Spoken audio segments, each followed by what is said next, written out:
அனைவருக்கும் வணக்கம். வடைச்சட்டியை ஸ்டவ்வில் வச்சுருக்குது. எண்ணெய் சூடாகிடுச்சு பாருங்கள். கடலை எண்ணெய் தான் ஒரு 3 ஸ்பூன் ஊற்றியிருக்கேன். வெங்காயம், பச்சை மிளகா ஒன்று தான் ஃப்ளேவருக்காக, 2 வரமிளகா, கருவேப்பிலை எல்லாத்தையும் கட் பண்ணி போட்டு நல்லா வதங்கணுங்க. நல்லா வதங்கின உடனே 3 முட்டையை உடச்சி ஊற்றியாச்சு. தேவையான அளவு உப்பு கொஞ்சமாக போடணும். கொத்து பரோட்டா போடுறதுக்காக ரெடி பண்ணிகிட்ருக்குறேங்க. என்னுடைய வீடியோ பார்க்குறீங்க, லைக் ஒன்று போடுங்க, சப்ஸ்கிரைப் பண்ணிவிட்டு பாருங்கள். சப்ஸ்கிரைப் பண்ண அத்தனை பேர்த்துக்கு ரொம்ப ரொம்ப நன்றி. புரோட்டா கடையில் ஹோட்டலில் வாங்கிட்டு நேற்று சாப்பிட்டது போக மீதி 3 இருந்தது. 3 புரோட்டாவை பொடி பொடியாக கிள்ளி வச்சுருக்குது. 3 புரோட்டாவுக்கு 3 முட்டைங்க வீதம் போட்டு நல்லா கொஞ்சம் நேரம் கிளறி விடணும்.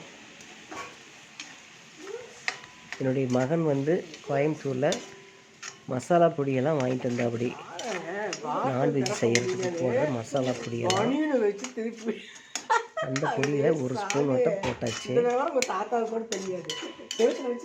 நல்லா வேகட்டும்.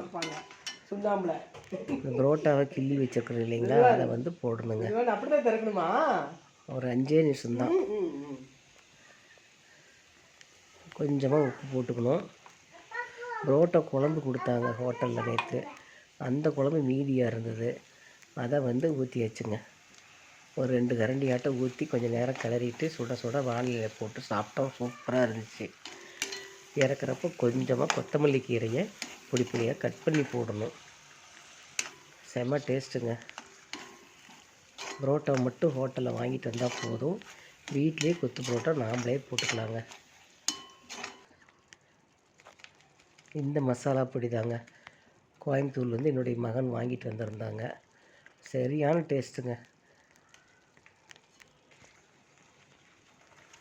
புரோட்டாவை பாருங்கள், பொடி பொடியாக கையிலேயே கிள்ளி வச்சுருந்தா அப்படி போட்டாச்சு.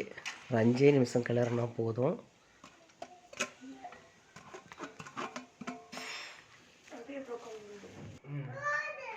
வாங்க சாப்பிட்லாம். இலையில போட்டாச்சு பாருங்கள்.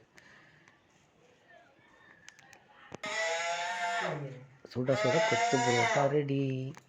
தேங்க்யூ.